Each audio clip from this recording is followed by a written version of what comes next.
પૂર્ણ સમાચાર પાટણ ચકચારી બાળ તસ્કરીનો મામલો સામે આવ્યો છે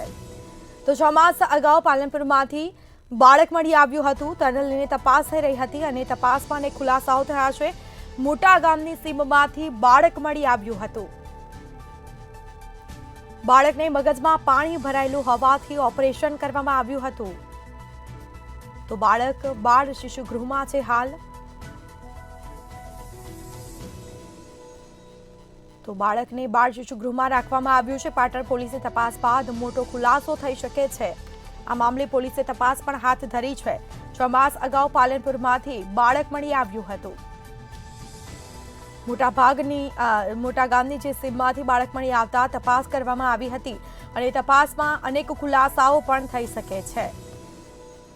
તો બાળકને મગજમાં પાણી ભરાયું હોવાથી તેનું ઓપરેશન કરાયું હતું અને બાળકને બાળ શિશુ ગૃહમાં રાખવામાં આવ્યું છે તો આ મામલે પોલીસે તપાસ હાથ ધરી છે 6 માસ અગાઉ પાલનપુરમાંથી બાળક મળી આવ્યું હતું પાટણ ચકચારી બાળ તસ્કરીનો મામલો સામે આવ્યો છે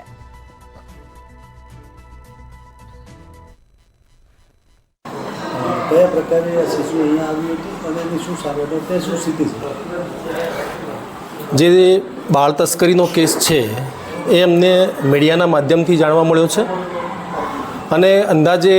6 માસ અગાઉ મોટા ગામની સીમની અંદર આ બાળક મળી આવેલ અને એને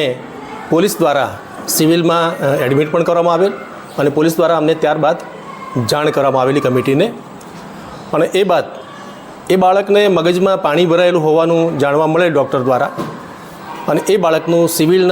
સર્જનના અભિપ્રાય પ્રમાણે એ બાળકના મગજનું ન્યુરોસર્જન પાસે ઓપરેશન પણ કરાવ્યું અને બાળક અત્યારે નોર્મલ સ્થિતિમાં છે અને અત્યારે અમારા પાલનપુર શિશુ ગૃહ ખાતે છે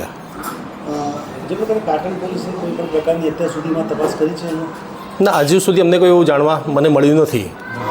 અત્યારે આરોપીઓ રિમાન્ડ ઉપર છે એટલે વધુ હું કહી શકું એમ છે એટલે એ બાળક ત્યાં બાળ તસ્કરીવાળું છે કે કેમ અત્યારે ખબર પડે અત્યારે પોલીસની તપાસનો વિષય છે જ્યાં સુધી એના જૈવિક માતા પિતા ન મળે અને જ્યાં સુધી ડીએનએ ટેસ્ટ ન થાય ત્યાં સુધી કશું કહેવું યોગ્ય નથી